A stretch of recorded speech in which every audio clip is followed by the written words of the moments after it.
Hi, I am Sherlock. Welcome to my new mystery case. It was on a sodden Monday in late November, when the lamps were but yellow coins sunk in a sea of fog, that the queer business of the child and his graves first came under my notice. I had returned from an early round to find Baker Street muffled in that peculiar silence which London wears in a thick weather, as if the city had wrapped itself in cotton wool. Mrs. Hudson, with a finger laid theatrically upon her lips, informed me that Mr. Holmes had not yet broken his fast, and that there was a look in his eye at Studke which experience had taught us both to respect. I found him coiled like a sleeping cat in the armchair by the window, knees drawn up, the long, nervous hands steepled under his chin. There was an extinguished cigarette upon the mantel, and 7 burnt matches arrayed in a neat diagonal at the edge of the Persian rug, as accurate an index of the man's impatience as any chronometer. "You have been out, Watson," said he, without looking round, "to your patients in the Marylebone Road first, and afterwards to a tobacconist who ought to be ashamed of himself." "Holmes!"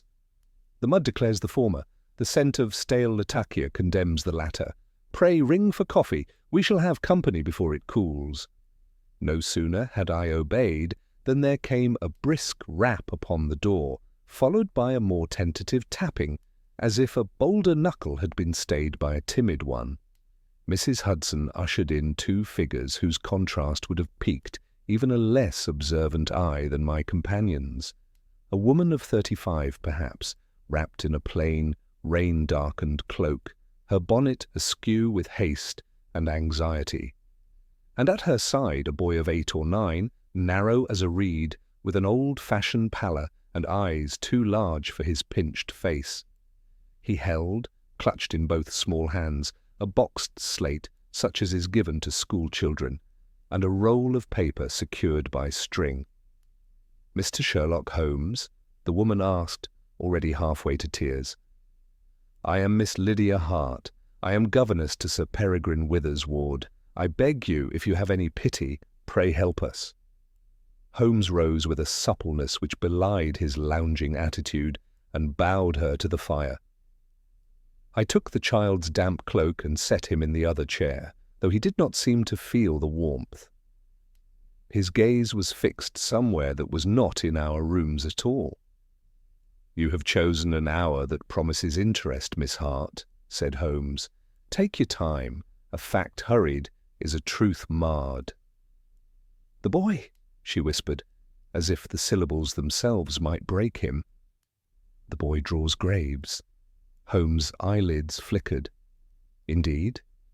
"Not merely for play, sir. He draws them, and then the person he has sketched a grave for dies. There are certain phrases which, by their absurdity, provoke immediate dismissal. There are others that, for the very reason they are absurd, cannot be uttered save in desperation." Holmes glanced at me, and I saw that keen, cold light kindle in his grey eyes which always presaged a case worth the candle. "You shall begin at the beginning," he said. "You have an hour, and I have coffee. Watson, no. Leave the cups. Miss Hart, the boy is called?" "Miles," she said, and her hand went, oh, how like a mother's, to rest upon his dry, fair hair. "Miles Finch. His mother died in August. He was given in to Sir Peregrine's guardianship until his father returns from the Indies. Since Michaelmas, oh, sir." She fumbled with the string upon the roll of paper and produced, with trembling hands, a dozen sheets, much rubbed with graphite and chalk. Each showed a child's graveyard, crooked stones, a mound, a spindled yew. But at the foot of each stone, in a painstaking childish hand, there was a name. On the first, Mrs. J. H. Calder. On the second, Tom Gerald. In the third drawing, the letters crowded the page. Constable P. Webb. Holmes bent to them with a tenderness that would have surprised those who thought him insensible to the softer affections. He sniffed, examined, raised one to the light. He moved, as I have often seen him, as though he and the evidence were engaged in a private conversation beyond our ken. "Dates," he murmured. "He has written dates too." "Yes, sir," said Miss Hart. "The dates he draws, oh, forgive me, the dates he draws under the names are the day those poor souls died." "And they were alive at the time he drew them?" He spoke without looking up. "Mrs. Calder," she said, "was our laundress in Fitzroy Square. Miles drew this." She tapped the first grave. "On the Tuesday. On Wednesday, her heart stopped dead in the street. Tom Gerald was a stable boy at the Mews. Miles drew the second on Friday. On Saturday evening, he was kicked by a mare. Constable Webb, Mr. Holmes, even the police have whispered about that one. Miles drew his grave after breakfast last Monday. That night the constable fell through a warehouse hatch in the fog and broke his neck. Lestrade himself said it was a cursed coincidence and ought to be kept out of the papers. There are moments when a room alters without the furniture moving. I felt in that quiet the hush that comes to a congregation at the first tolling of a bell. Holmes laid one sheet upon another with the same precise fingertips with which he handles his violin. "The chalk," he observed, "is not schoolroom chalk. The crayon is a French variety seldom sold in London.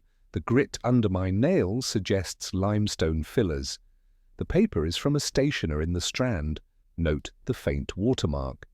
The boy writes capital letters. His hand is stiff. The downstrokes tremble. His spacing is irregular.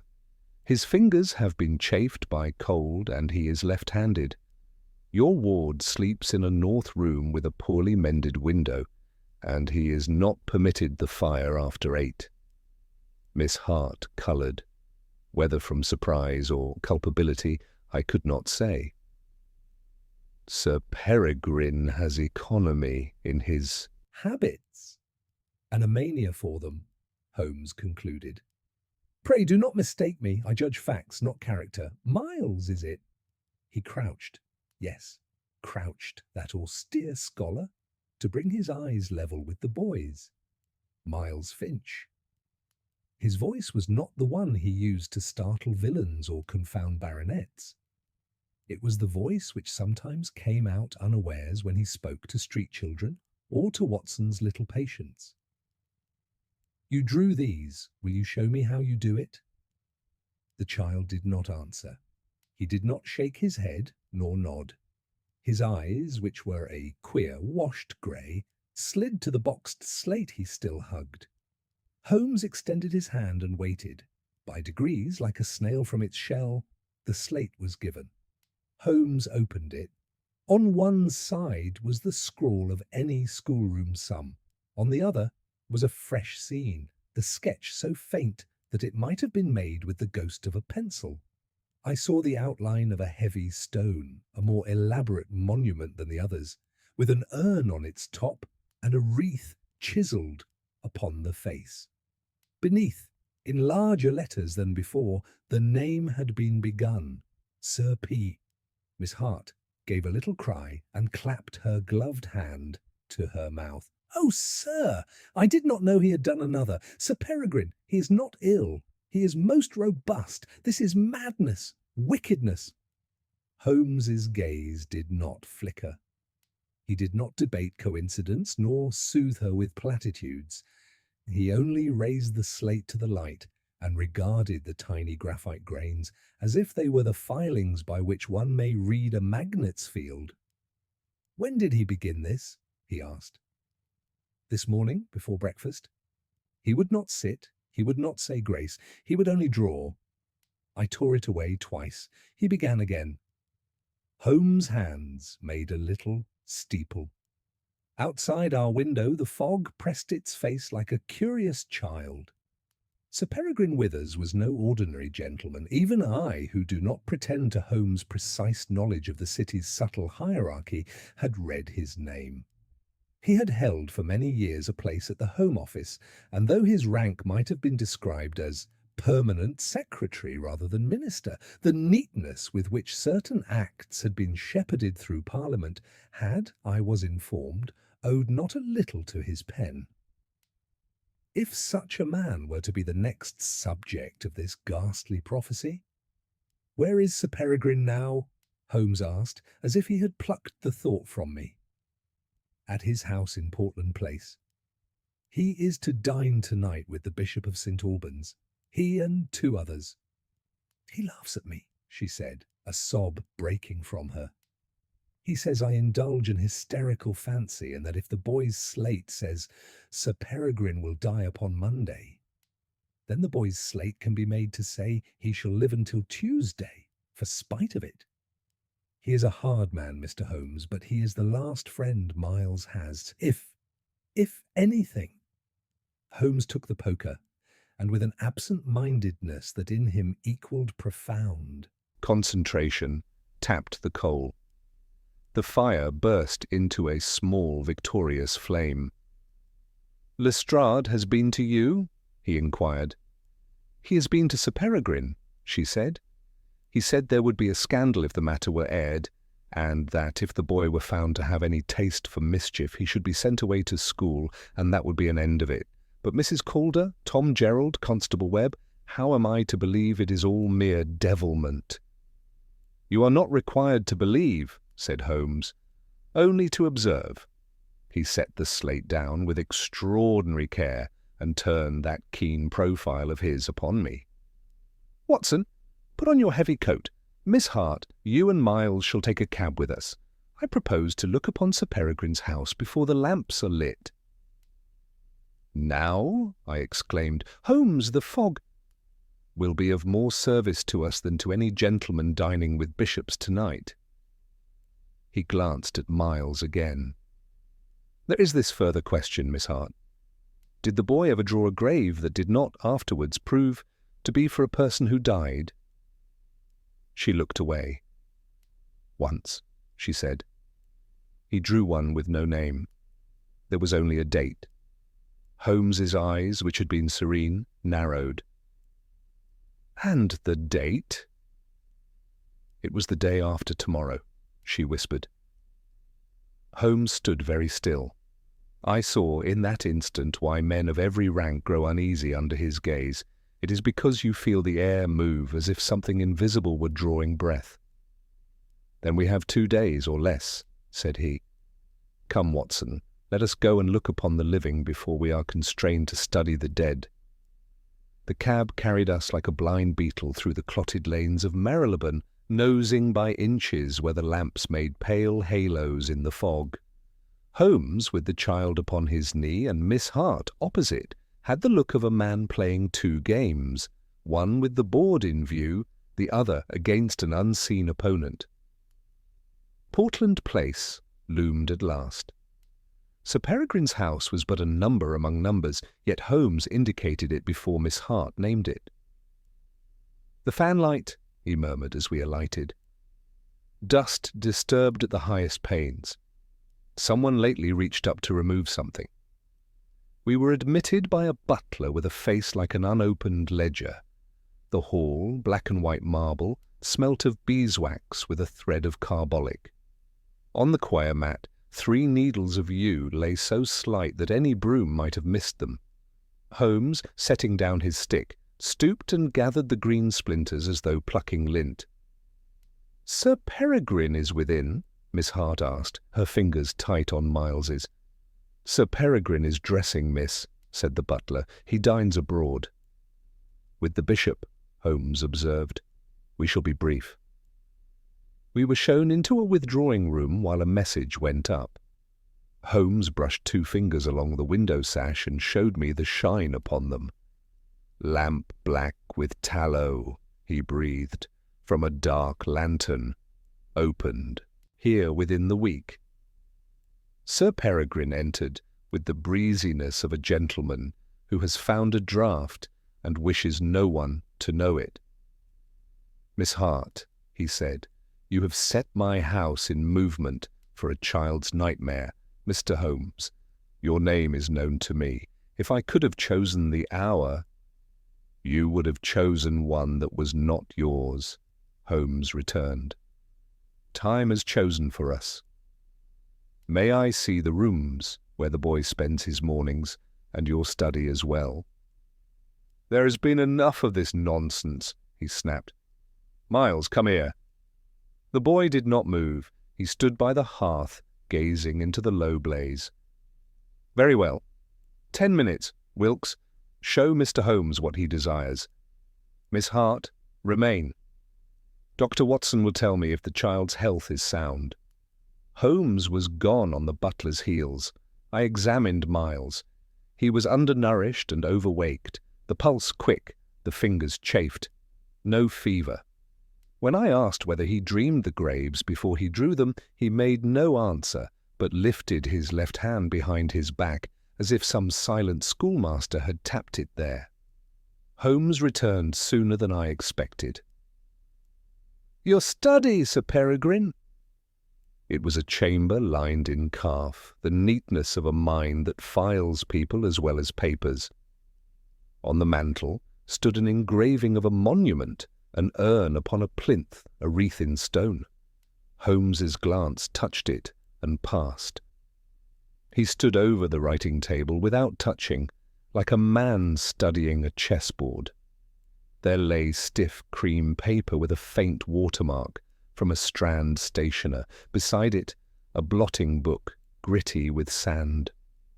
You wrote to the widow of Constable Webb this morning, Holmes observed. You dried the ink with sand, the grains lodged in your penknife hinge. The letter was brief. My private correspondence, began Sir Peregrine, is safe from me, Holmes said. I note only that your hall mat bears yew needles. The nearest yew is not in these squares, but at All Souls churchyard.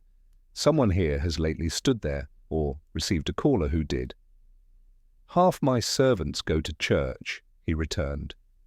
On a Tuesday afternoon? Holmes's tone was abstracted. No matter. The boy's morning room, if you please. It was a meagre chamber looking north, the window mended coarsely. On the sill, a flake of dried tallow had caught a pinch of dark dust.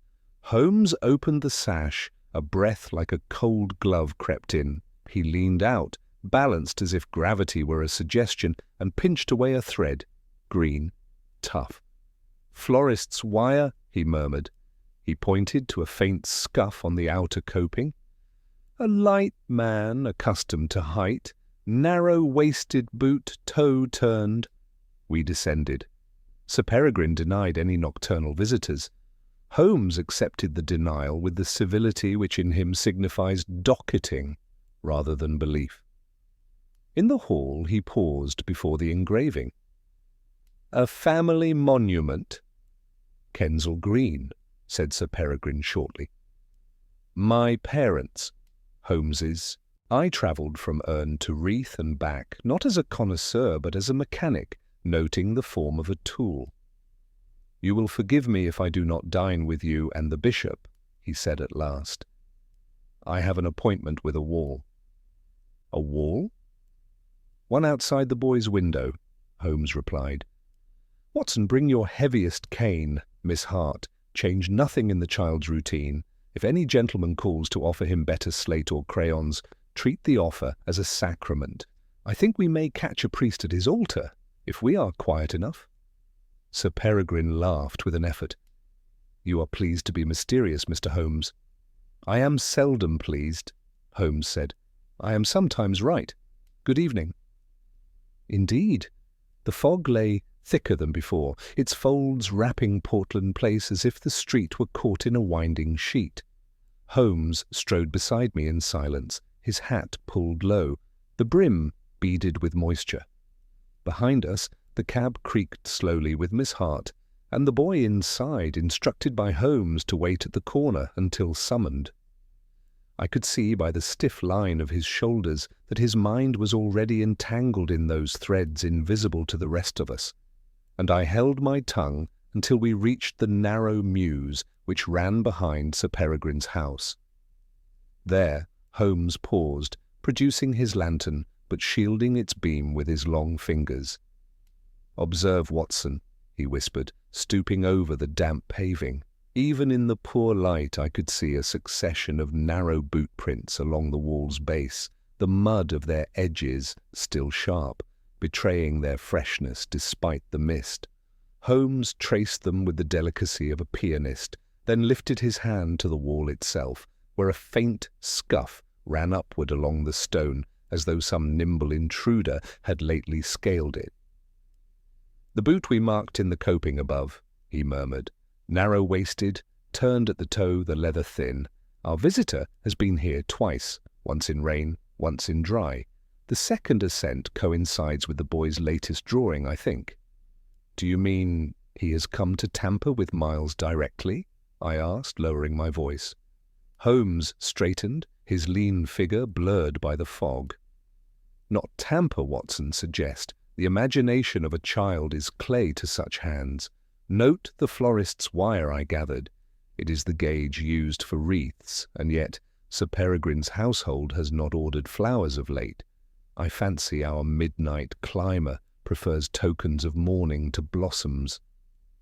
The chill of his words made me glance instinctively upward to the dim squares of the windows. The thought of that pale boy sketching gravestones under the influence of some unseen hand seemed too ghastly for reason. Holmes touched my sleeve and gestured along the wall. We crept the length of it until it gave onto the churchyard of All Souls, its railings beaded with fog drops like black tears. Within, the yews stood hunched and spectral, their twisted limbs dripping. Holmes slipped between the bars with the litheness of a cat, and I followed with less grace. The ground was soft underfoot, the gravel muffled by the damp. Holmes knelt at once beside a patch near the railings. "Here, Watson, kneel. You see the earth is turned, not deeply, but freshly tamped. Someone has been planting, though the churchyard keeper has not worked these beds in a fortnight. And what do we find?" He dug delicately with his fingers and drew forth a small bundle wrapped in coarse paper. Within lay half a stick of French crayon, precisely the sort Miss Hart had brought to Baker Street, its end dulled with use. I confess I shivered. "Then it is no fancy. Someone leaves the implements for the child." "Precisely, and always with suggestion. This crayon is pressed with damp earth to smear its surface. It has touched stone, and the grave form sketched upon the slate this morning bore the urn and wreath we observed on Sir Peregrine's own monument engraving. The boy is but the instrument, the hand is elsewhere." Holmes replaced the bundle with the same care with which he had unearthed it, smoothing the soil as though no man had touched it. He rose, his profile keen against the dim glow of a distant lamp. "We must wait, Watson. There will be another offering, and the giver will not be long delayed. I would wager my violin against Lestrade's entire library of errors that it comes tonight." The air grew colder as the hours dragged. We concealed ourselves among the yews, our lantern shaded, our breaths ghosting the mist. From the direction of Portland Place a carriage rattled by, its lamps muffled by the murk, and presently the clock of All Souls tolled 10. It was then Holmes stirred, laying his hand lightly on my arm. A figure was moving through the railings with practised ease, the shadow of a man neither tall nor short, wrapped in a coat of rough serge. He bore no light, yet walked with surety to the very patch of earth we had disturbed. Holmes's eyes gleamed. "Now, Watson, softly." We edged nearer until the damp ivy brushed our sleeves. The man knelt and drew from his pocket a parcel similar to the one Holmes had uncovered earlier. This he placed with care into the earth, pausing only to look about him once, though never lifting his gaze to the yews that hid us. His face I could not discern, save that it was beardless and pinched, and his hands moved with a precision that struck me as curiously delicate.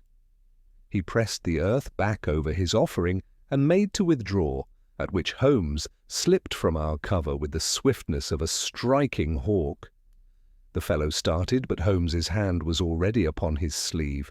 I bounded forward, but in that instant the man twisted with a wiriness that belied his build, writhing from Holmes's grasp and slipping through the rails into the mews beyond. Holmes darted after, but the fugitive melted into the fog with astonishing speed, leaving only the sound of retreating footfalls swallowed by the London night. Holmes returned within minutes, his expression grim, but his movements brisk. He knelt at once over the patch of earth and unearthed the parcel. Within lay a folded sheet of paper, the chalky dust of crayon clinging to its surface. He spread it beneath the lantern's shade. The sketch was crude but unmistakable, the monument with urn and wreath, and beneath it the name had been completed in careful strokes. Sir Peregrine Withers, November 20th. "Tomorrow," Holmes murmured, his voice tight. "The game is forced, Watson. Our adversary means the prophecy to be fulfilled, and by the turn of the next day." I felt a chill greater than the fog itself. "Then Sir Peregrine is in mortal peril." Holmes folded the paper with precise fingers. "Peril of flesh, not of phantoms. We face not witchcraft but calculation. There is a hand that directs and a purpose behind it. Tonight we have seen the tool, tomorrow we must grasp the hand that wields it. And for that, Watson, we shall require both patience and bait." The fog had not lifted by the time we returned to Baker Street, but rather pressed heavier against the cab windows, as though the very city conspired to hide the spectre that haunted our steps. Holmes sat opposite me, the folded sketch in his pocket, his chin sunk deep into the hollow of his palms. He had not spoken once since our quarry had slipped the net. When at last we entered our sitting room, the lamp cast its yellow pool upon the table, and Holmes laid out the recovered paper with the same solemnity as though it were a death warrant. "Watson," he said, "observe the line of the hand. The strokes are deliberate, measured, not the uneven scrawl of a boy. Whoever drew this intended it to be read by another, not for his own satisfaction. It is a communication disguised as prophecy." I bent to examine the sketch. The graphite was pressed hard, the letters more mature, the lines straight as if ruled. Then Miles could never have produced it. Precisely. He is but the channel. The crayon is left where he may find it, the image supplied in his presence or conjured through suggestion, and the governess finds him with the work half done. The child becomes both witness and vehicle, a messenger whose innocence is beyond reproach. Miss Hart, who had accompanied us upstairs with the boy asleep upon her lap, gave a little cry. But what purpose could it serve? Why use the poor child so cruelly? "That, Miss Hart, is the single knot that remains tied," Holmes replied, his eyes flashing. "There is an intelligence behind this, one that desires not merely to terrify, but to shape the conduct of those who are terrified. Ask yourself who benefits should Sir Peregrine Withers meet with sudden death on the morrow." She trembled. "He has his enemies, I cannot deny it. His measures at the Home Office, why, even the newspapers—" Holmes raised a hand. "Enemies abound in public life, but only one knows the window in the boy's chamber, the engraving on his mantle, and the habits of his household. The figure we saw tonight was no foreign agent, nor anonymous malcontent. It was someone who has measured this house to the inch." He rose abruptly and began pacing, his steps restless, his hands clasped behind his back. "The choice before us is plain. If we go to the police, Lestrade will flood the house with uniformed men, and our adversary will vanish into the fog as he did this evening. If we remain passive, Sir Peregrine dines tomorrow and may never return. Therefore we must do what Scotland Yard cannot, anticipate the stroke and parry it unseen." I ventured, Do you propose to remain at Portland Place tomorrow?" Holmes halted before the fire, his profile sharp against the flame. "Not merely remain, Watson. We must occupy every vantage from which harm may come. The study, the hall, the mews behind, all must be observed. Our man has rehearsed his entrances. Let him find his exits blocked." Miss Hart clasped her hands together. "And Miles?" Holmes regarded the sleeping child, whose head drooped against her shoulder. "He must not be left in that house tomorrow. If Sir Peregrine will not heed warning, then at least the boy must be spared. Take him, Miss Hart, to a place of safety, your own rooms if you have them, or failing that, a lodging I shall indicate. Keep him there until I send word. The child is bait enough already. I will not allow him to be the snare as well." She nodded, relief mingling with fear, and Holmes dismissed her for the night with a courtesy so abrupt it was almost brusque. When the door had closed, he flung himself into his chair and lit a cigarette with a savage impatience. The smoke curled upward like a grey ghost in the lamplight. "Watson," he said after a long silence, "have you considered why the slate was left unfinished in our presence, the monument complete, yet the letters broken at Sir Peter? It was no accident. Our adversary was watching even then, gauging our response. He wished the seed to sprout in our minds as much as in Miss Hart's. We are as much his audience as the boy." The notion chilled me. "Then you believe he shadowed us even within the house?" "Undoubtedly. The hall mat, the window sash, the lamp, black upon my finger, all point to an intruder who moves with the confidence of familiarity. He may even be within Sir Peregrine's own household." I recalled the butler, Wilkes, with his impassive face. "You suspect a servant?" Holmes tapped ash into the grate. "Servants are the arteries of such houses. Their knowledge of routines exceeds even that of their masters. Yet I am not prepared to accuse Wilkes without further proof. There may be others who profit by Sir Peregrine's death, an heir, a political rival, a colleague with ambition. What matters is that the attempt is timed for tomorrow, and we must forestall it." He rose suddenly, seized his violin from the corner, and drew the bow across the strings in a single, discordant sweep. Then, softening, he played a phrase so mournful that I felt it echo in my chest. He let it trail into silence, his head bowed over the instrument. "There is a hand behind this," he said again, almost to himself. "A hand skilled in subtlety, but too confident.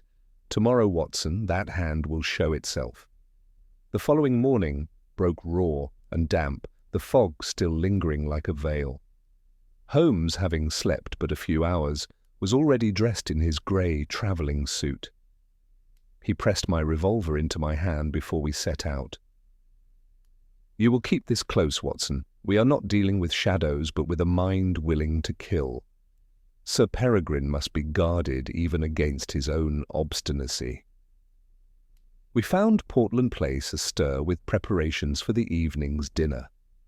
Sir Peregrine himself received us with a smile that was little short of contempt. "More alarms, Mr. Holmes. You shall have me believe my own shadow is an assassin. Very well, prowl my corridors if you wish, but I will not forgo my engagement. The Bishop of St. Albans will have his wine, whether or not you mutter of graves." Holmes inclined his head with icy politeness. "As you will, Sir Peregrine. Only permit me to stand watch upon your house tonight, and you may dine as you please." The baronet waved his consent with a laugh and strode off to give orders. Holmes turned to me, his eyes alight. "Mark him, Watson. A man may scoff at phantoms, but not at a bullet. Before this night is ended, we shall see which of the two our enemy employs." The remainder of the afternoon passed in that peculiar suspense which is often more trying than the climax itself. Holmes had set me to assist in a methodical survey of Sir Peregrine's house, and though our host tolerated the intrusion with ill-concealed impatience, he allowed us to station ourselves as we pleased. The servants eyed us with poorly hidden curiosity, Wilkes in particular watching Holmes with a stillness that betrayed more than professional deference. Holmes, in his usual fashion, gave nothing away. His questions were few, but his eyes noted every hinge, every lamp, every corridor shadow. By the time the lamps were lit and the fog pressed its ghostly fingers against the windows, we had mapped the house in our minds as a general might the terrain of a battlefield. At Holmes's instruction, I concealed myself in the smaller library that opened onto the rear garden, revolver in my pocket, and my nerves drawn taut as violin strings. Holmes himself took position in the hall within sight of both the front entrance and the stair that led to Sir Peregrine's study. The baronet departed for his dinner engagement at 7:30, laughing off Holmes's muttered warning with a flourish of his cloak, and soon the house sank into the hush peculiar to those waiting for danger without knowing its form. The first hours passed without disturbance.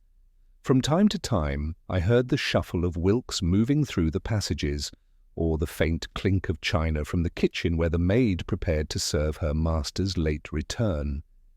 Yet my ears strained for something other, the stealthy step, the scrape at a shutter, the sign that the shadow we had glimpsed at All Souls had come again to plant his seeds of dread.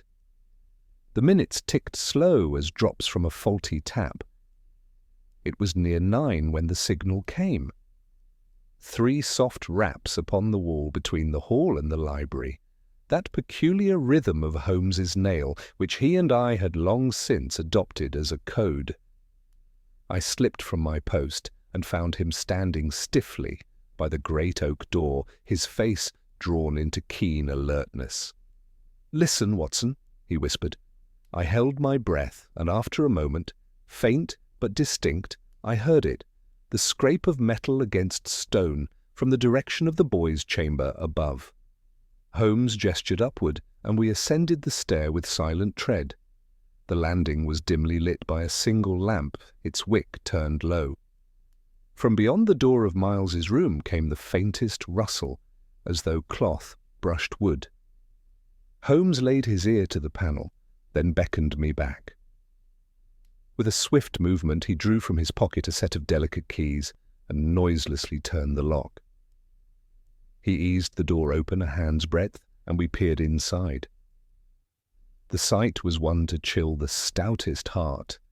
The boys' chamber lay in darkness, save where the moon, pale through the fog, cast a sickly gleam upon the floor. By that pallid light we saw a crouched figure beside the sill, his back toward us, intent upon some task with paper and crayon. The child himself lay asleep upon the bed, his breath rising and falling evenly, oblivious to the silent trespasser at his side. The man's movements were swift yet precise, as though he had rehearsed them many times. He placed the paper on the slate, guiding the limp hand of the sleeping boy across it, so that the impression would appear to be the child's own. Holmes did not hesitate. With a bound, he was across the room, his hand clamping down upon the intruder's shoulder. The fellow twisted like a serpent, the crayon scattering to the floor, and in the moonlight I saw a narrow face, sharp-nosed and clean-shaven, eyes gleaming with desperate malice. He struck at Holmes with a knife drawn from his coat, but I was already upon him, my revolver jammed against his ribs. With a snarl he froze, the blade quivering in his grip, until Holmes, with a deft wrench, sent it clattering across the boards. "Enough theatricals," Holmes said in a voice of iron. "You have rehearsed this part too often, my friend. The curtain falls tonight." The man sagged between us, breathing hard, his gaze darting toward the child who still slumbered unaware.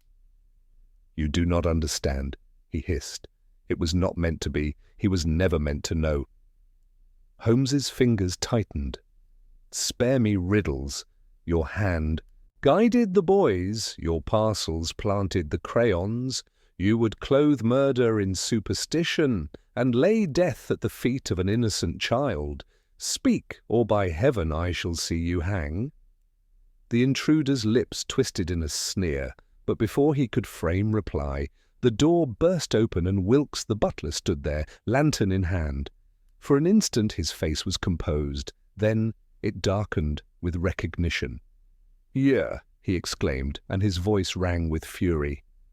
"So it is you again, Fitch, back to plague the house you disgraced." Holmes's eyes flashed. "Ah, Watson, do you hear? A name and a past. Fitch, is it? We shall have the rest of the stories soon enough." The man spat upon the floor, his body trembling between rage and collapse. "You'll not drag me through the courts again," he muttered. Then, with a suddenness that nearly cost us dear, he wrenched free and hurled himself at the window. The glass shattered, moonlight spilling in with the fog, and in an instant he was gone, swallowed by the night below. We rushed to the sill, but the mist had closed upon him, and only the echo of retreating footsteps on the cobbles told us he had vanished into the London maze. Holmes cursed softly, a rare lapse of composure, then turned to Wilkes. "You know this man?" The butler's stern features were pale in the lantern glow. "Fitch, sir, Arthur Fitch, once valet to Sir Peregrine himself, dismissed 3 years ago for theft. I thought him gone for good. God forgive me, I never dreamt he would return in such a manner." Holmes stooped to retrieve the fallen paper, holding it up for us to see. There, half completed, was the sketch of a monument, the name begun once more in bold strokes, Sir Peregrine Withers, November 20th. Holmes folded it carefully, his jaw set like stone. "Then the matter is graver still," he said quietly. "For Fitch has shown his hand, yet not his purpose. He would not risk so much merely for revenge upon a master who cast him off. There is deeper design beneath this masquerade, and by tomorrow night we must know it, or Sir Peregrine Withers will be numbered among the dead." The fragments of glass still glittered upon the carpet when Holmes straightened from the sill, his eyes following the direction into which Fitch had fled, though the fog gave no answer. Wilkes set the lantern upon the bureau, and its glow revealed the pale face of Miles, still sleeping undisturbed despite the violence that had erupted not 3 feet away. Holmes's glance softened for a fraction of a moment as he studied the boy, then hardened again as he turned to the butler. "You say he was once Sir Peregrine's valet," Holmes said. "Tell me all you know of his dismissal." Wilkes's hands were clenched behind his back, the knuckles straining. "He was a clever fellow, sir, and ingratiating. Too clever, as it proved. Sir Peregrine discovered irregularities, missing coin, papers examined, that had no business to be touched.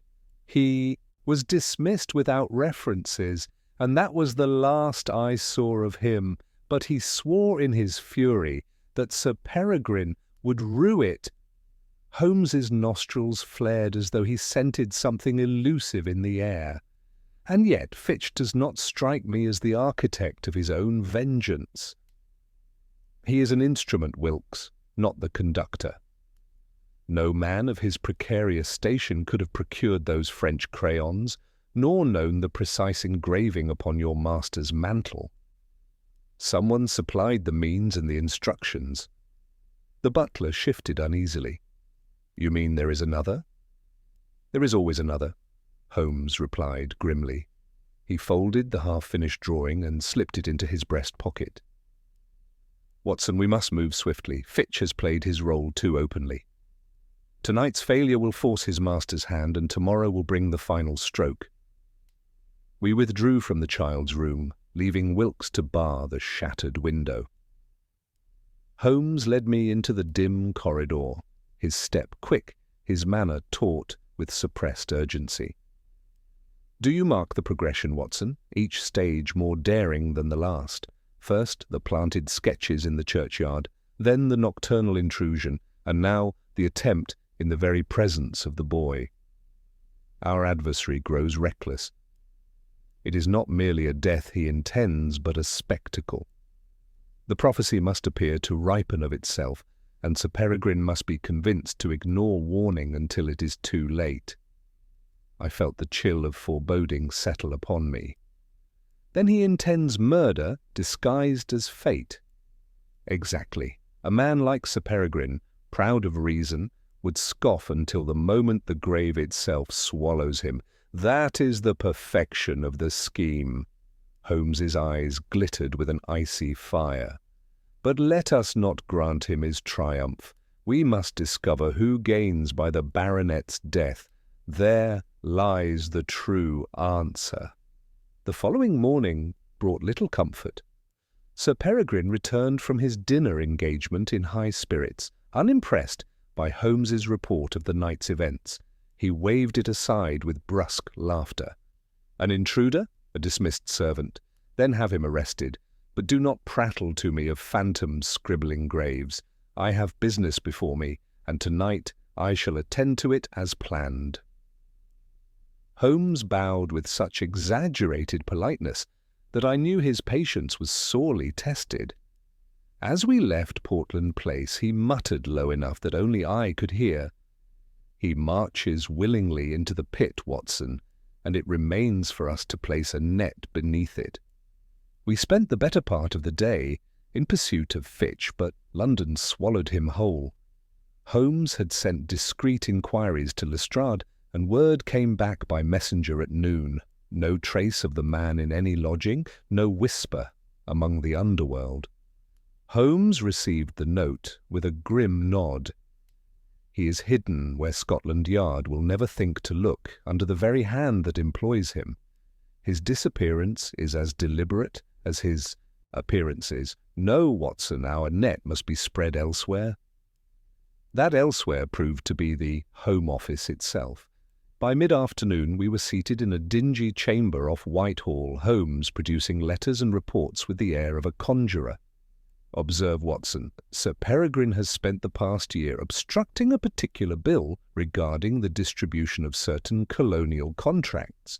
To frustrate those designs he has made enemies, powerful ones. Should he fall suddenly, the measure would pass, and fortunes would be secured. I frowned at the columns of figures Holmes pointed out. Are you suggesting that political gain is the true motive? What else? Murder for revenge leaves too many loose threads. Murder for profit binds them all. Fitch is but the visible tip. Beneath him lies a financier or a rival who would stop at nothing. The trick of the graves is intended to mask the crime with superstition, to baffle inquiry by assigning it to fate. Ingenious, Watson, diabolically ingenious. As evening drew on, Holmes's restlessness increased. He refused food, pacing like a caged leopard. "The moment approaches," he murmured. "Tonight they must strike, for the prophecy names this very day. Sir Peregrine must be watched more closely than a jewel upon Bond Street." We returned to Portland Place under cover of twilight. The house glowed with lamps, the preparations for Sir Peregrine's return from a meeting with colleagues already in hand. Holmes stationed me once more in the smaller library, while he himself haunted the passages with Wilkes close behind. The air was thick with tension, each creak of the boards magnified, each rattle of the window latch suspect. It was shortly after 9 when the front door opened, and Sir Peregrine entered with his usual brisk step, discarding cloak and hat to the butler. "Well, Mr. Holmes," he said cheerfully, "I am still among the living, though you may scowl at the bishop for having spared me." Holmes's eyes flicked past him to the shadows of the hall. "Not spared yet, Sir Peregrine. The night is young." The words had scarcely left his lips when a sudden cry echoed from above, followed by the crash of falling wood. Holmes leapt for the stairs, and I followed close upon his heels. At the landing, we were met by a draught of cold air rushing from the direction of the study.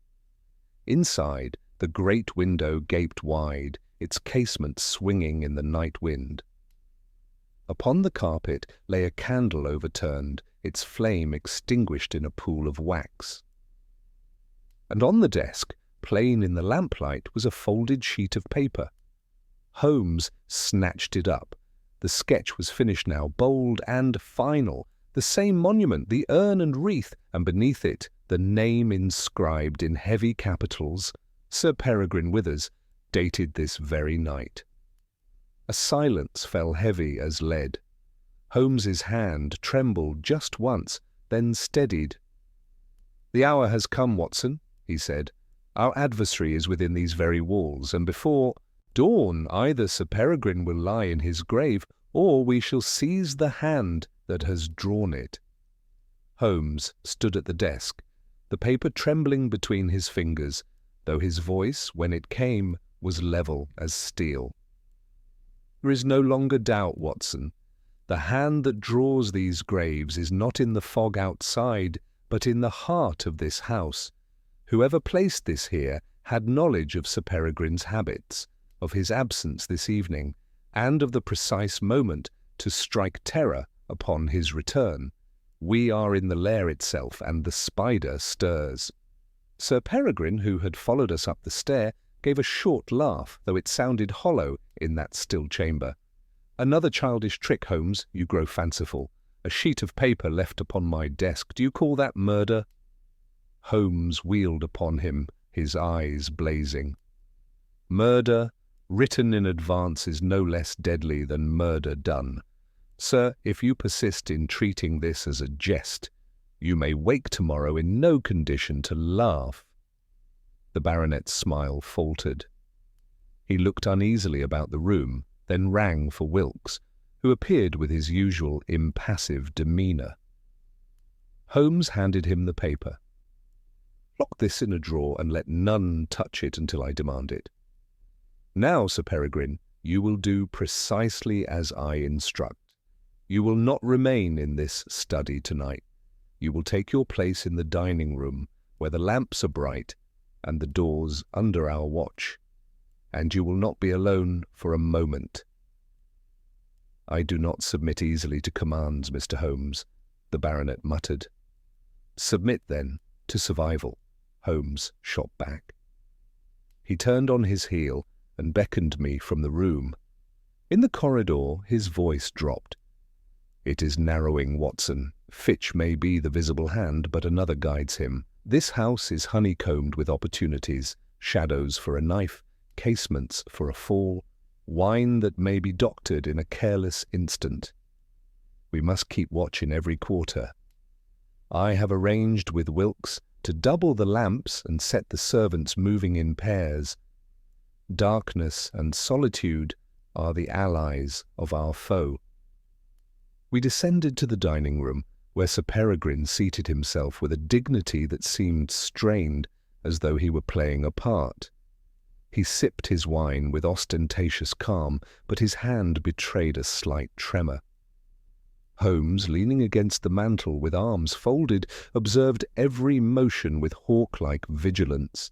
I stationed myself near the door, revolver ready. The air seemed charged, as if the very walls listened for the strike. It came, but not as I expected. At the stroke of 11, a sudden commotion erupted from the hall, an anguished cry, followed by the clatter of crockery.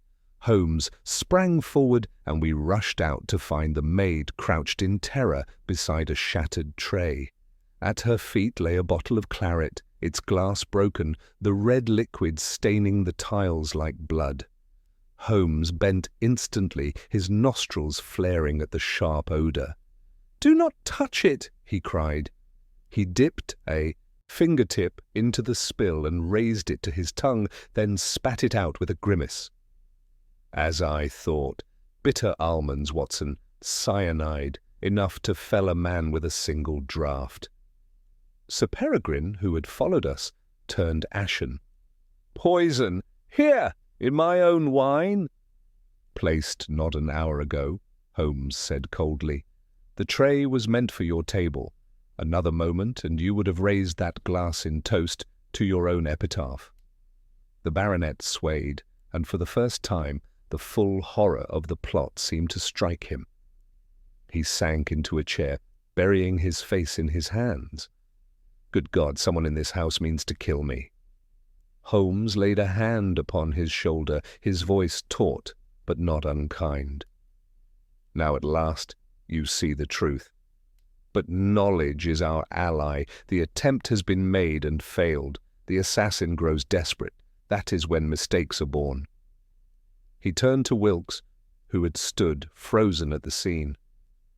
Summon every servant here. We shall account for each soul beneath this roof. Within minutes the household was assembled in the hall.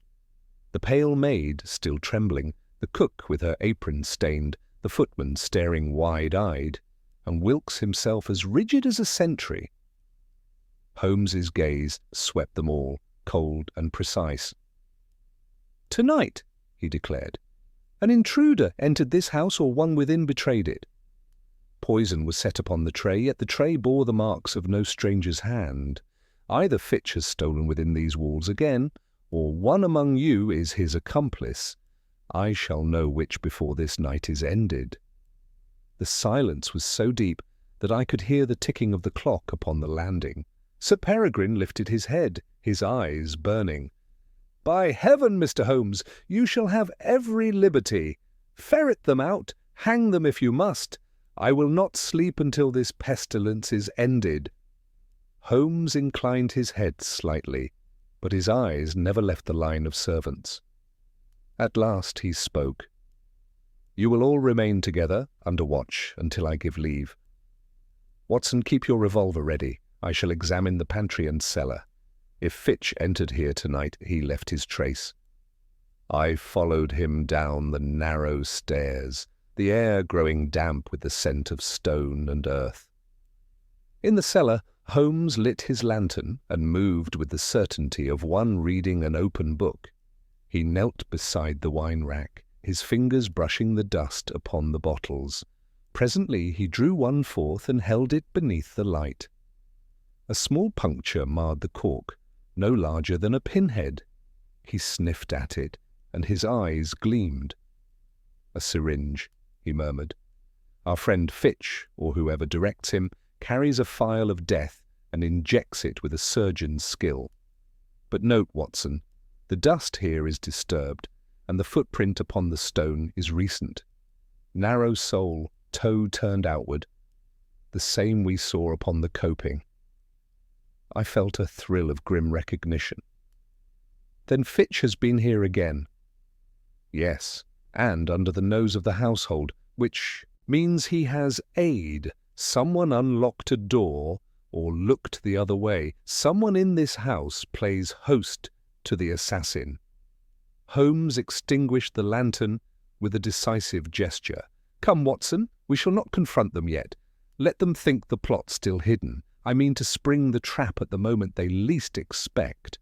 As we returned to the hall, Holmes's expression was set in that strange mixture of coldness and fire I had come to know well.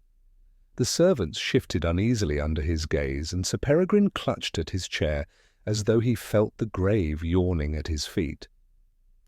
Holmes's voice cut the silence. Tonight the killer's hand trembled. Tomorrow it must strike true, or be caught in the act. We shall see, Watson, whether fate has drawn Sir Peregrine's grave, or I have written another ending altogether. The atmosphere within Portland Place that night was like that of a besieged fortress. The servants huddled together under Holmes's order, Sir Peregrine pacing the floor with short, irritable strides, and I keeping watch with revolver in hand. Holmes himself moved with restless energy from window to door, pausing to test a latch, examine a hinge, or peer into the gloom beyond the panes. His every action seemed part of some greater pattern invisible to us, a net he spun thread by thread, while the quarry still scuttled unseen in the dark. It was approaching midnight when Holmes drew me aside into a corner of the hall. His eyes, lit with that peculiar fire, gleamed beneath the lamplight. "Watson, I have weighed the pieces, and the design grows clear. Fitch is but the visible blade. Another hand wields him. The poison proves precision, not frenzy. The sketches prove cunning, not superstition. Only one within this house could have admitted him or shielded his movements. Yet we must not move too soon. The author of this plot expects us to chase Fitch and leave him unmolested. Instead, we shall set our snare where he least suspects. And what form shall the snare take? I asked. Holmes's lips curved in the faintest of smiles. Deception. They seek to make prophecy fulfill itself.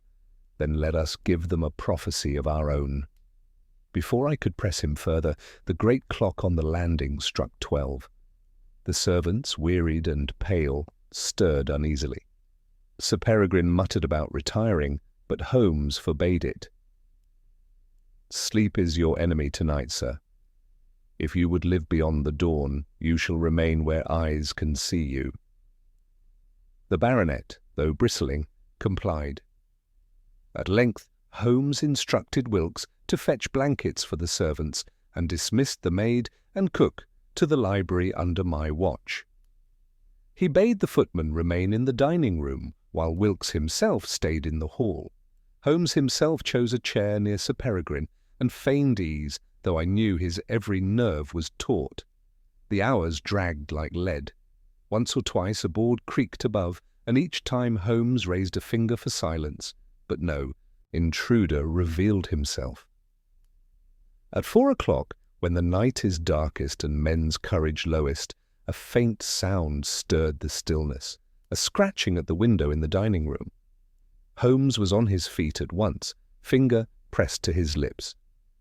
We crept silently toward the door. Through the glass we saw the outline of a man upon the balcony, slim and hunched, working at the casement with a tool. It was Fitch.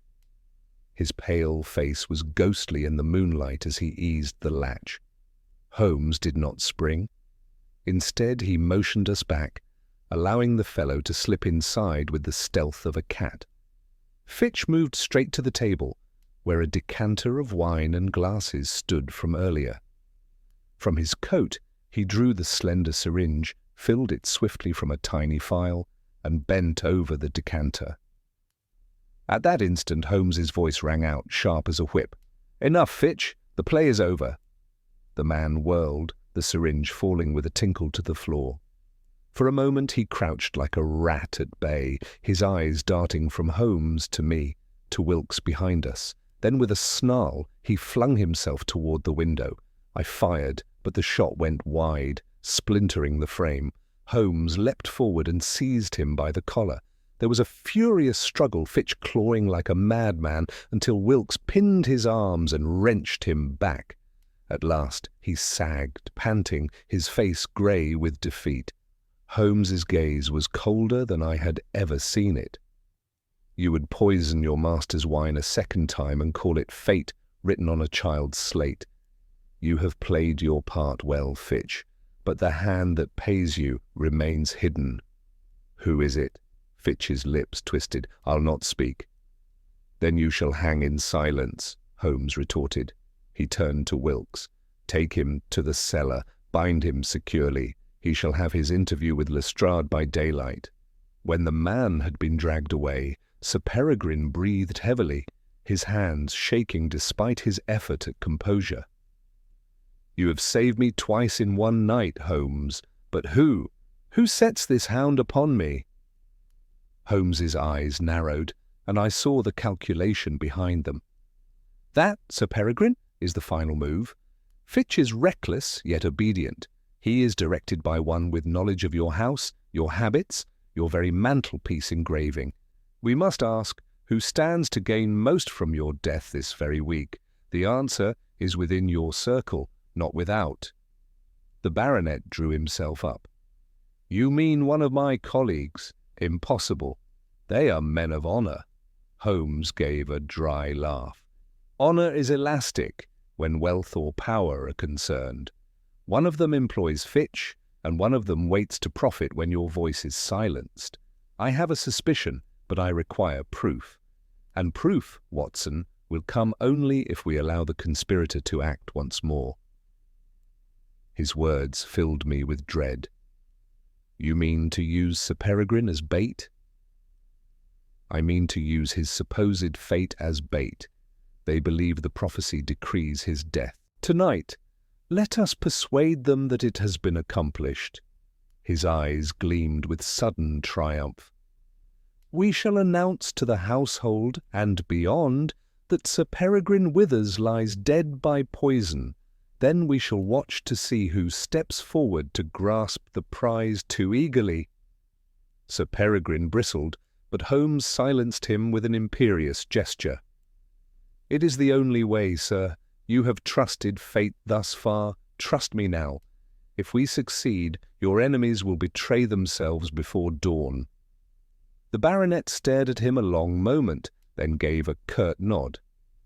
"Very well, do as you must, but God grant you are right, Holmes, for my life hangs upon your play." Holmes bowed with solemn gravity. "By morning, Sir Peregrine, either the grave they have drawn will close upon you, or upon the man who drew it." The plan once uttered set every nerve in me tingling with apprehension, yet Holmes pressed it forward with the calm of a man adjusting the final pieces of a chess problem. Sir Peregrine, though reluctant, agreed to play his part, and by 4:30 the house had been transformed into a theatre of deception. The servants, pale and fearful, were informed in hushed tones that their master had collapsed from poisoned wine and now lay lifeless in his chamber. The news spread through the house like a draught under a door. I watched their faces closely. Some gasped in horror, others whispered prayers, but Holmes, ever vigilant, stood apart, reading each expression as one might scan a telegram for hidden cipher. To give verisimilitude to the ruse, Holmes directed that Sir Peregrine should remain upstairs in his bed, feigning the stillness of death. He himself arranged the room with sombre precision, dimming the lamps, drawing the curtains, and placing the telltale sheet of paper with its grim sketch upon the nightstand. When all was in readiness, he beckoned me aside. "Watson, the success of this stratagem depends upon patience. The true hand behind this scheme will not be able to resist probing the result. If he believes Sir Peregrine is truly dead, he will act, whether by word, by deed, or by attempting to secure proof of the death. We must be ready to observe without interfering until the mask slips." I nodded, though unease gnawed at me. "And if Fitch escapes from the cellar?" "He shall not," Holmes replied. "I have secured him with knots that would hold a sailor in a gale. No, Watson, our eyes must look higher. Fitch is but the hound. We seek the huntsman." Thus began one of the most trying vigils of my life. The household was hushed, every movement muffled, as though a real death lay upon the upper floor. I stationed myself in the corridor outside Sir Peregrine's chamber, while Holmes moved silently through the house like a phantom, listening at doors, tracing steps, and vanishing only to reappear at my elbow without a sound. The minutes dragged until at last the first light of dawn seeped into the fog outside, painting the windows with a pallid glow.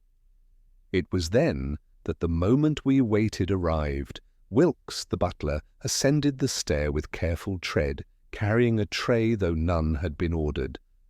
I caught Holmes's eye as he materialized from the shadows, and together we watched unseen while Wilkes paused before Sir Peregrine's door. He glanced left and right, then with a hand as steady as iron, eased the door open and slipped inside. Holmes pressed a finger to his lips, and we crept after him, noiseless upon the thick carpet. Peering through the narrow crack, we saw Wilkes set down his tray and bend over the motionless form upon the bed. His expression was not one of sorrow, but of cold appraisal, as though confirming a prize. He touched the baronet's wrist, then leaned close to his face to listen for breath. Finding none, he straightened with a long sigh of satisfaction and withdrew from his pocket a sealed envelope which he placed carefully upon the nightstand beside the incriminating sketch. Holmes's eyes burned with triumph. With a swift movement, he flung open the door. "Well played, Wilkes," he said icily, "but the play is over." The butler recoiled, his composure shattered. "Mr. Holmes, I was but confirming your master's death and placing your instructions for Fitch to find," Holmes interrupted. "You have shown your hand at last. Who pays you to direct this vile drama?"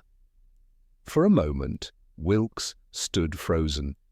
Then, like a cornered fox, he bolted for the window. I sprang forward to cut him off, but Holmes was swifter still. He seized the man by the collar and twisted his arm behind his back with a force that brought a cry of pain. The envelope fell to the floor. Holmes snatched it up and broke the seal. Within lay a single page covered in neat script outlining a scheme for completion of the design upon Sir Peregrine Withers, and bearing the signature of a name that drew a gasp even from myself, Lord Ellesmere, a prominent figure at the Home Office. "Ellesmere!" Holmes exclaimed. "So the mask is torn away. He is the architect. You are but the steward of his malice." He flung Wilkes into a chair, holding him there with that terrible gaze which no guilty man could meet. "Speak, or your silence will damn you as surely as the rope." Wilkes trembled, the mask of servility gone, replaced by the naked fear of a man caught in treachery. "It was Ellesmere," he muttered hoarsely. "He promised me wealth, position.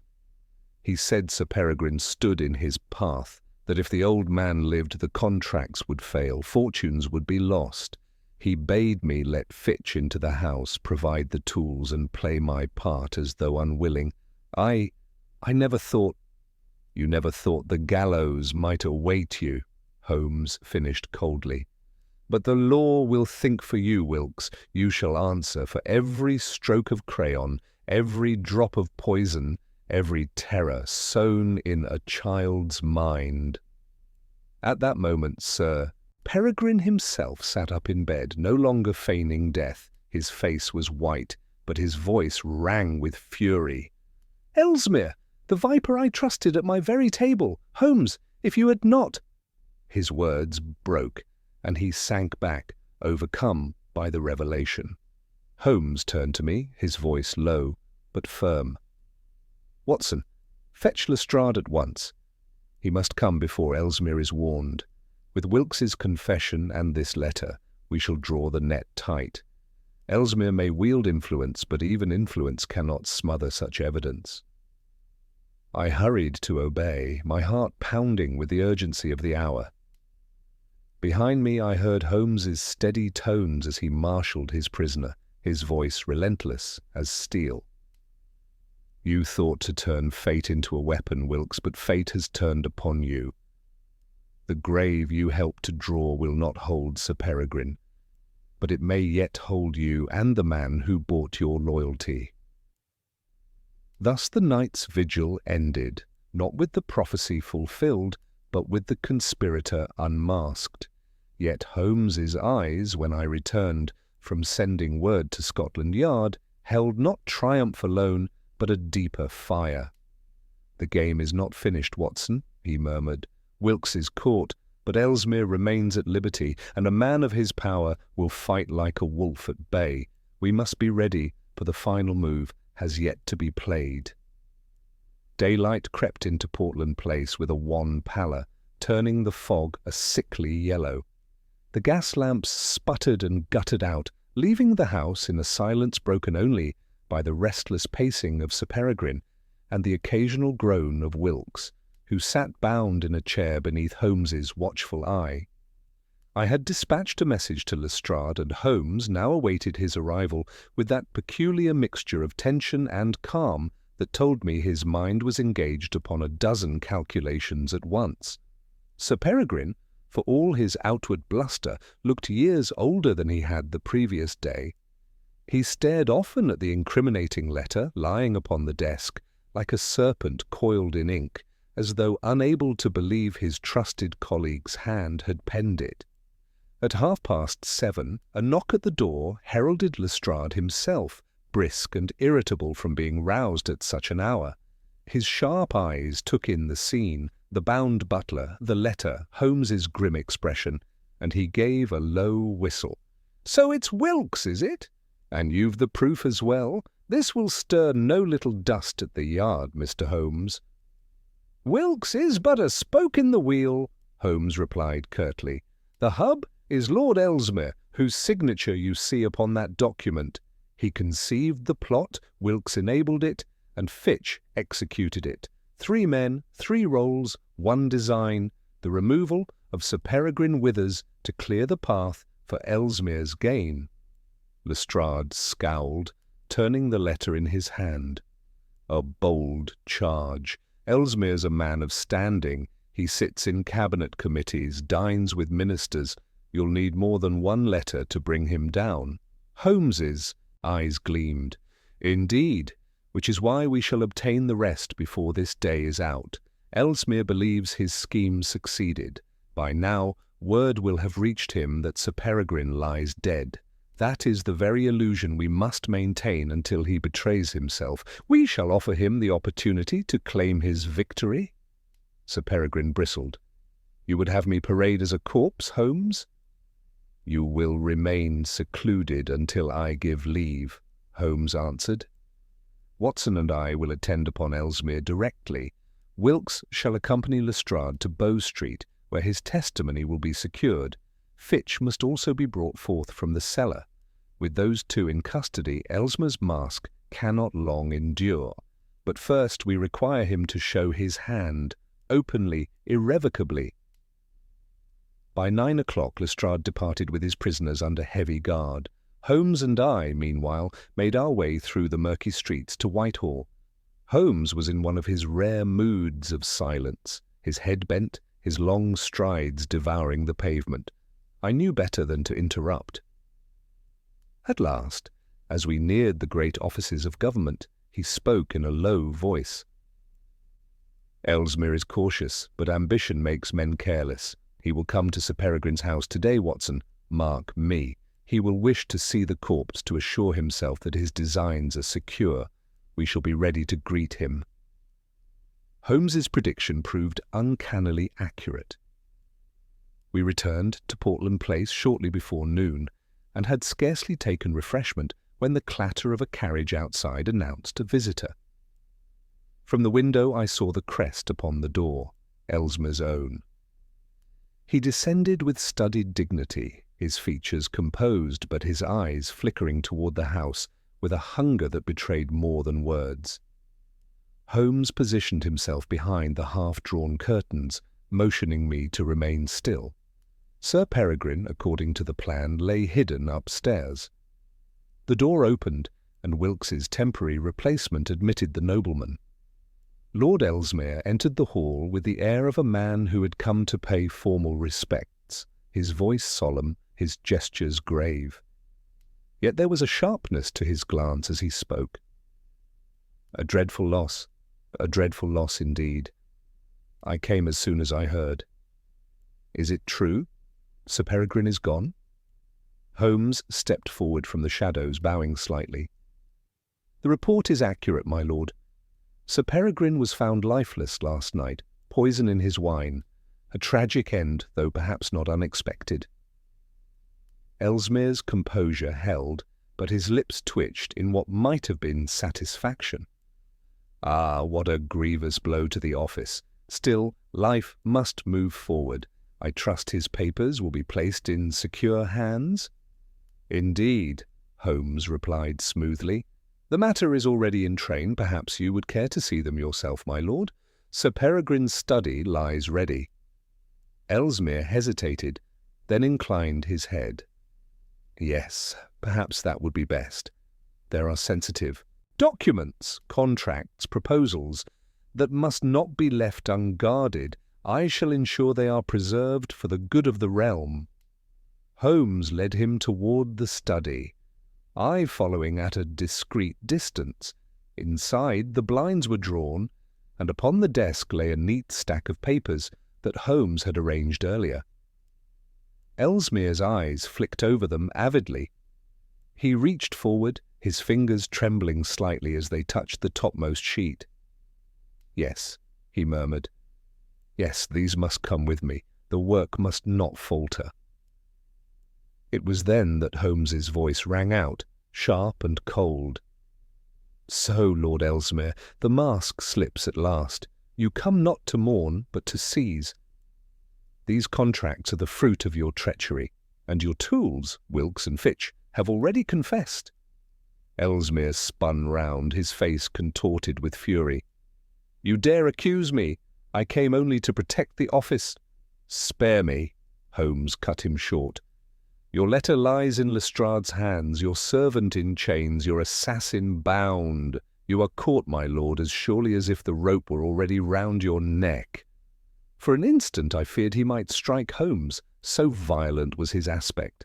Then, with a bitter laugh, he flung the papers back upon the desk. "You are clever, Holmes, damnably clever, but do you think the word of a valet and a dismissed servant will outweigh mine? I shall weather this storm as I have others. Power bends the law." Holmes's eyes blazed. "Not this time. You mistook superstition for secrecy, and in doing so revealed yourself. Scotland Yard waits even now for my signal. Your carriage will not take you back to Whitehall, my lord, but to Bow Street." Ellesmere's defiance faltered. He made a sudden lunge toward the door, but I intercepted him, revolver in hand. He froze, and in that moment his arrogance seemed to drain away, leaving only the petty greed of a man unmasked. Holmes regarded him with disdain. "You sought to bury Sir Peregrine, Ellesmere, but it is your own career, your own honour, and perhaps your own life that lie in the grave you drew." Minutes later, Lestrade himself entered with 2 constables summoned by prior arrangement. The sight of them struck the final blow to Ellesmere's pride. He offered no resistance as they led him away, though his face was ashen. Sir Peregrine, descending at last from his chamber, clasped Holmes's hand with uncharacteristic warmth. "You have saved my life, Holmes, and unmasked a traitor to the crown. I am in your debt beyond measure." Holmes inclined his head, but his eyes were already distant, the fire of triumph tempered by that familiar aloofness. "I have merely restored balance, Sir Peregrine. The true marvel is how thin a veil may serve to hide malice, and how eagerly men will clothe their crimes in the garments of fate. There is no prophecy in this world, Watson, only men's designs and the clues they leave behind." And so the case of the child who drew graves came to its conclusion, not with a death foretold, but with deception undone. Yet as we left Portland Place and the fog closed once more about Baker Street, I could not help but marvel at Holmes's genius, and at the strange truth that lies forever beneath his words, that it is not destiny which shapes us, but the quiet and terrible choices of men. Holmes did not speak for a long while as we drove back through the fog-wrapped streets to Baker Street. The case had concluded with a swiftness that seemed almost abrupt after the days of shadow and menace. Yet I knew better than to suppose that his mind had ceased its restless calculations. Only when we were once more within our familiar sitting-room, the fire glowing on the hearth and his violin resting untouched upon the table, did he finally turn to me with that air of calm detachment which marked the closing of a problem in his mind. "You see, Watson, how thin was the veil of superstition, and how cunningly it was contrived. The child was but an innocent instrument.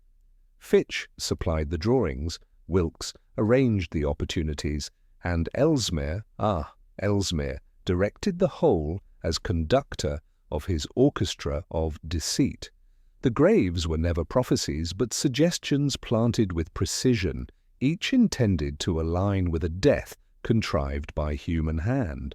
That the laundress fell, the stable boy was kicked, and the constable met his end all mere accidents pressed into service to strengthen the illusion, but when it came to Sir Peregrine, chance would no longer suffice. Thus poison was employed, and thus the mask slipped. I shook my head in wonder. And yet, Holmes, I cannot but marvel that you saw so swiftly what all others took for sorcery. What first revealed the hand behind the scheme? He smiled faintly, folding his long fingers together. A trifle, as always. The chalk upon the paper was French, not English, and the child's hand bore tremors of guidance. The monument sketched was no common design, but the very image upon Sir Peregrine's mantle. Chance could not account for so exact a reproduction. From the first, therefore, I knew that an adult mind was supplying the images. The question then was, to what end? To terrify, yes, but more, to prepare the ground for a murder disguised as destiny. That was the elegance of it. The rest was patient observation, the footprints on the coping, the florist's wire, the punctured cork in the cellar. Each detail, insignificant alone, together formed the chain that bound Ellesmere to his plot. I could not repress a shudder. It chills me to think how near the plan came to success. Had you not been called, Sir Peregrine would surely have been numbered among the dead. Holmes shrugged. And yet, Watson, he very nearly was, despite our vigilance. Superstition is a powerful ally to those who wield it, for it clouds reason and blinds judgment. Even you, my dear fellow, were touched by it at moments. Do not deny it, for the child's drawings carried a dreadful weight until the hand that drew them was revealed. That is the true lesson of this case, how readily men surrender their reason when mystery is clothed in the garb of fate. He rose then, pacing slowly before the fire, his voice deepening as he spoke, more to himself than to me. Ellesmere's ambition was his undoing. Had he struck plainly with knife or pistol, suspicion would have followed at once. But he sought subtlety, he sought to dress murder as inevitability, and thus freed himself, as he thought, from inquiry. Yet it is ever the curse of the subtle criminal that he leaves more traces than the blunt one. A man may stab in haste and leave nothing but blood. But the schemer, by weaving his pattern too carefully, cannot help but leave threads hanging. It is my task to pluck them. The room was quiet save for the crackle of the fire. At last I said, "And what of the child, Holmes? What of Miles Finch?" Holmes's gaze softened, though his voice remained steady. "He will be cared for. Miss Hart is devoted to him, and with Sir Peregrine's protection secured, his guardianship will not want. The boy will forget in time, as children do, yet let us be frank, he has been cruelly used. To make a child the instrument of terror is a crime fouler even than murder itself. It is one thing to poison wine, it is another to poison innocence. For that, Ellesmere deserves a punishment harsher than the law may grant." He ceased pacing and stood at the window, looking out upon the fog that pressed once more against the panes. "The world, Watson, is full of men like Ellesmere, ambitious, cunning, willing to twist belief to their own ends. It is our task, yours and mine, to see that their designs do not prevail, and so long as there are clues to follow, I fancy I shall not lack employment." He turned then, the glimmer of a smile upon his austere features, and seated himself once more in his chair. "But for tonight I have had my fill of graves. Fetch the tobacco, Watson, and perhaps a touch of brandy. The case is closed, the child is safe, and the world is, at least for the moment, restored to order. Let us be content with that." And so ended the singular affair of the child who drew graves, a case that began with terror in pencil and chalk, and ended with the exposure of one of the most devious conspiracies ever to threaten a statesman's life.